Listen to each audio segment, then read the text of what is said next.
In this video, I'm going to build the strongest Inalla Archmage Ritualist deck that I can for under $100.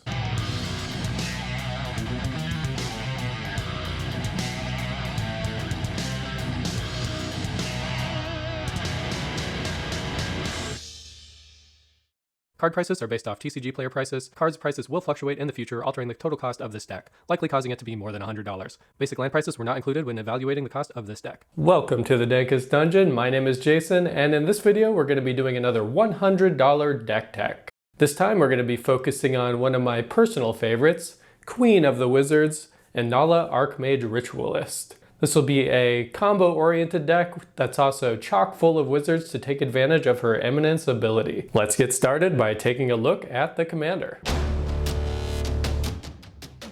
Inalla Archmage Ritualist is a 5-mana 4/5 in Grixis colors. She has an Eminence ability that you can use when she's either on the battlefield or in the command zone. Whenever another non-token creature enters the battlefield under your control, you can pay 1 colorless mana to create a hasty token of the wizard that goes into exile at the beginning of the next end step.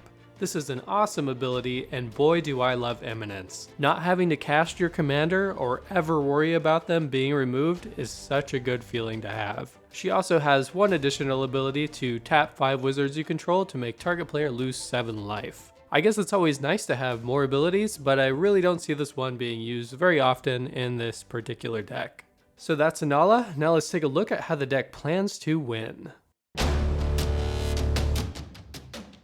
The easiest way to win with this deck is the good old Thassa's Oracle plus Tainted Pact combo. Simply play Thassa's Oracle, and before it resolves, when priority comes back to you, play Tainted Pact, exiling your entire library. Thassa's Oracle's ability will then go off looking at the top X cards. You will most definitely have less cards in your deck than your devotion to blue, and then you win. And depending on your playgroup, maybe die a little inside. Hooray! Another combo is to play Ghostly Flicker targeting 2 lands. With it still on the stack, cast Naru Meha targeting Ghostly Flicker. With the copy of the spell that is made, target herself and a land. This then resolves, her and the land bounce. When she comes back into play, target Ghostly Flicker once more, making another copy. Once again, targeting Naru Meha and the land.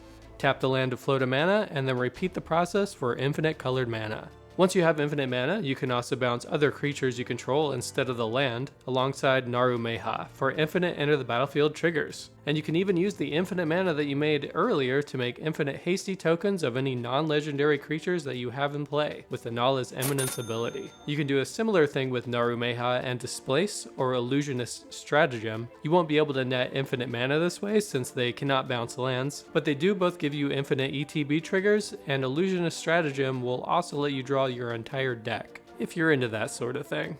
Next one up is to have Ashnod's Altar in play, and then at some later date play the most brutal of wizards, Bloodline Necromancer. When Bloodline enters play, it will trigger Inalla's Eminence ability, pay the 1 to make a token copy of it. Sack Bloodline Necromancer to Ashnod's Altar. When the token enters play, return Bloodline Necromancer, the original, from your graveyard to play and start the whole process over again. This nets you 1 colorless mana and an extra token copy with haste each time. Repeat for infinite colorless mana and infinite token copies with haste. Use said token copies to kill everyone else at the table straight away. A neat little 1-card combo is to simply cast Wanderwine Prophets. Okay, it's not actually that easy, so you'll need 9 mana open for this one, and for at least one of your opponents to not be able to block Wanderwine Prophets. Cast Wanderwine Prophets and pay the 1 to make a token copy. When the token copy enters and puts its Champion a Merfolk trigger on the stack, use it to exile the original copy that you cast. Hit somebody with the token copy and then sack it to earn yourself an extra turn. When it dies, the original Wanderwine Prophets will re-enter play. Pay the 1 again to make a token copy, and exile the original card again. When you move on to your end step, the token copy will be exiled, leaving play. This causes the original card to make an appearance once more. Pay the 1 again to make another token copy, championing the original card. Since you've passed the beginning of your end step already, this new token copy will stick in play locked and loaded to do it all over again on your next turn. This gives you infinite turns as long as your opponents can't block it. So, if at least one opponent can't block, it should probably at least buy you enough time to find some other way to win. Another card combination that can do some work is to have Narset, Parter of Veils in play and then cast Windfall. Everyone will discard their hands and draw equal to the player who had the most cards. But Narset will actually only let your opponents draw one card instead, while you still get the full benefit. So those are the combos, but how on earth are we going to pull off these crazy things consistently? This deck runs some affordable tutors to keep things humming along nicely. Step Through and Vidalcan Aethermage will likely never be cast. Their sole purpose is to Wizard Cycle. This lets you tutor up any wizard in your deck at instant speed for colorless mana. Nice. Along similar lines, Muddle the Mixture and Shred Memory can both be transmuted at sorcery speed to search for a 2-cost combo piece. And bonus, you might actually want to cast these sometimes to counter a spell or remove something pesky from a graveyard.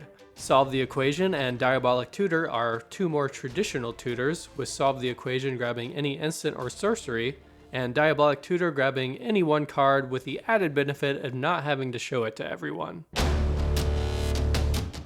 Nothing's worse than not having enough mana to find and cast your wombos. The Mana Rock package of Soul Ring, Arcane Signet, Dimir Signet, Rakdos Signet, Izzet Signet, Talisman of Creativity, Talisman of Dominance, Felwar Stone, Mind Stone, and Thought Vessel will do their best to help speed up the process. But enough of all this complicated card combination nonsense. Next up is what we're really all here for, the real stars of the show, the Wizards. We are running 23 wizards total, almost a quarter of the deck. Inalla's 1 mana cost wizard duplicating ability makes these spellcasters bring some serious value to the tabletop. Drawing cards has never been easier, with Merchant of Secrets and Cloudkin Seer drawing 2 cards instead of 1 for just 1 extra mana. Augur of Bolas, Seagate Oracle, Champion of Wits, and Watcher for Tomorrow dig through your deck 2 times instead of once for just 1 extra mana. Tribute Mage searches for 2 mana rocks instead of 1 for just 1 extra mana. Shadow Mage Infiltrator and Tomebound Lich get a hasty version of themselves to punch with immediately for instant value for just 1 extra mana. Portal Mage meddles with attackers twice instead of once, and pumps out an extra chump blocker for just 1 extra mana. Baron, Tolarian Archmage bounces 2 creatures or planeswalkers instead of 1 for just 1 extra mana. Disciple of Bolas draws and gains life twice instead of once for just 1 extra mana. Archaeomancer grabs 2 spells from your graveyard instead of 1 for just 1 extra mana. Puppeteer Click grabs 2 of your opponent's dead creatures instead of 1 for just 1 extra mana, and can do it all over again later when it dies twice instead of once for, you guessed it, just 1 extra mana. I think you get the idea here. We also have a few wizards that don't benefit from the Eminence ability, but are so good they made the cut anyways. Nobbin, Dean of Iteration, will bump your wizard ETB triggers into Crazy Town, doubling your already doubled triggers. Azami, Lady of Scrolls, can just tap wizards, including herself, at instant speed to draw a card for each wizard tapped this way. And Archmage Emeritus draws you a card every time you cast an instant or sorcery spell. Oh, and we even have 1 non-wizard in the deck. He's cool though, don't worry. Notion Thief will make his presence known as he steals card draw from your opponents. Phew, those are all the creatures? Let's take a look at the spells they'll be casting. What's a wizard's favorite thing to do? Counter other people's spells, of course. For counters, we'll be running Counterspell, Arcane Denial, Negate, Counter Squall, Wizard's Retort, and Sublime Epiphany. Wizard's Retort will almost always be able to cast for the lowered cost of 2 blue mana, and Sublime Epiphany, while costly, can do some major work countering a spell, drawing you a card, bouncing a threat, and making a copy of one of your glorious wizards, all at the same time. The deck already has a ton of draw, but you can never really have enough, so we're also running Opt, Brainstorm, Preordain, Impulse, Treasure Cruise, and Fact or Fiction.